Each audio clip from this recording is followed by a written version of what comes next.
हरियाणा में भाजपा की हैट्रिक लगने के लिए अब राष्ट्रीय स्वयंसेवक संघ यानी कि आरएसएस भी मैदान में उतर गया है। अब संघ कार्यकर्ता हरियाणा में अंदर खाते भाजपा उम्मीदवार के पक्ष में माहौल बनाने का काम करेंगे। संघ का उन सीटों पर खास फोकस रहने वाला है जहां भाजपा थोड़ी कमजोर लग रही है। भाजपा नेतृत्व का मानना है कि यदि इन सीटों पर पार्टी के साथ संघ कार्यकर्ताओं ने भी जोर लगाया तो परिणाम बदल सकता है।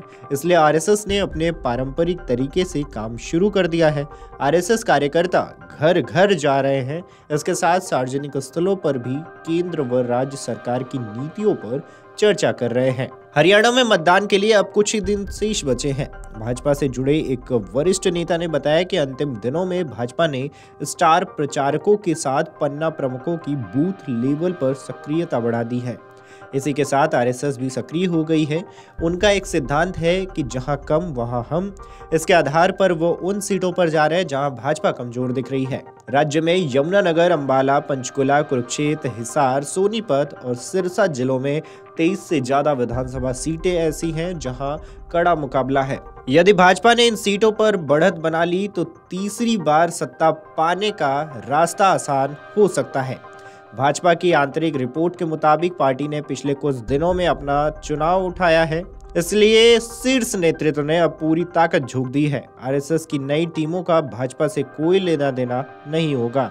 उनकी टीमें अलग से क्षेत्रों में जाएंगी। चुनाव से पहले वह भाजपा आरएसएस के बीच उम्मीदवारों के चयन से लेकर बूथ स्तर के प्रबंध पर चर्चा हुई थी। भाजपा ने आरएसएस के सुझाव को मानते हुए इस बार 25 से ज्यादा नए चेहरों को मैदान में उतारा है। इसी के साथ आपको ये भी बता दें कि हरियाणा विधानसभा चुनाव के लिए कांग्रेस ने मेगा प्लान तैयार किया है। चुनाव प्रचार के आखिरी हफ्ते में कांग्रेस अपनी पूरी ताकत झोंक देगी। राहुल गांधी हरियाणा विधानसभा हल्कों चुनावी यात्रा निकालेंगे। 30 सितंबर से 3 अक्टूबर तक उनकी यह चुनावी रथ यात्रा हरियाणा के ज्यादातर विधानसभा से होकर गुजरेगी।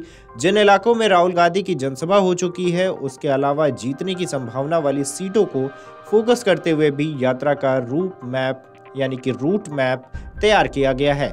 इस यात्रा के दौरान कांग्रेस महासचिव प्रियंका गांधी भी 1 या 2 दिन में इसमें शामिल हो सकती हैं। अगले कुछ दिनों में प्रियंका गांधी अलग से भी हरियाणा में चुनावी सभा करेंगी। बता दें कि राहुल गांधी ने करनाल के असंग से अपने चुनाव प्रचार अभियान की शुरुआत की थी। गुरुवार को राहुल ने असंग और हिसार में चुनावी रैलियों को संबोधित किया था।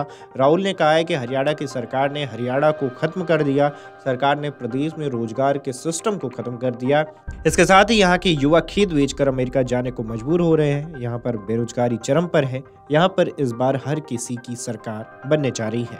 अगर आप ये वीडियो YouTube पर देख रहे हैं तो हमारे चैनल को सब्सक्राइब कर बेल आइकन दबाएं और Facebook पर देख रहे हैं तो हमारे पेज को लाइक करें। 8 मिलियन प्लस सब्सक्राइबर, आपके इस भरोसे के लिए बहुत धन्यवाद।